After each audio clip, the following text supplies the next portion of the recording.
കുഴപ്പമുണ്ട്. അതായത് ധ്യാൻ ചേട്ടനെ സമീപിക്കാൻ എളുപ്പമാണ്, മുൻനിരയിലുള്ള ആക്ടേഴ്സിനെ സമീപിക്കാൻ ഇപ്പോഴും സ്ട്രഗ്ലിംഗ് ആണ്. അപ്പൊ ധ്യാൻ ചേട്ടനെ സംബന്ധിച്ച് എങ്ങനെ ഉണ്ടായിരുന്നു? ഇവരൊക്കെ ഡേറ്റ് കിട്ടുക അല്ലെങ്കിൽ ഇവരെ കൺവിൻസ് ചെയ്ത് ഡേറ്റ് ബ്ലോക്ക് ചെയ്യാന്ന് പറയുന്ന ആ ഒരു പ്രോസസ് എങ്ങനെ ഉണ്ടായിരുന്നു?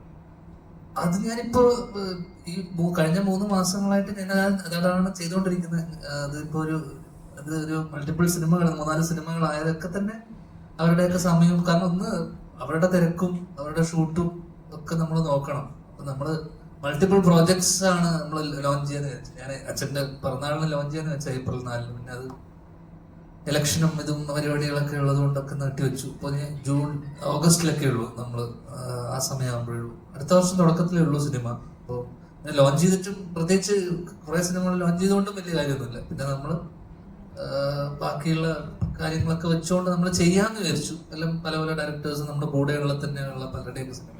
അപ്പൊ ഈ കഴിഞ്ഞ 3 മാസത്തില് ബ്രേക്ക് എടുത്തു. അപ്പൊ അതൊക്കെ തന്നെയാണ് ചെയ്തുകൊണ്ടിരുന്നത്. അതിലിപ്പോ നമ്മുടെ മെയിൻ സ്ട്രീമിൽ ഒരു 3-4-5 പേരുടെ സിനിമകൾ നമ്മൾ സംസാരിച്ചു.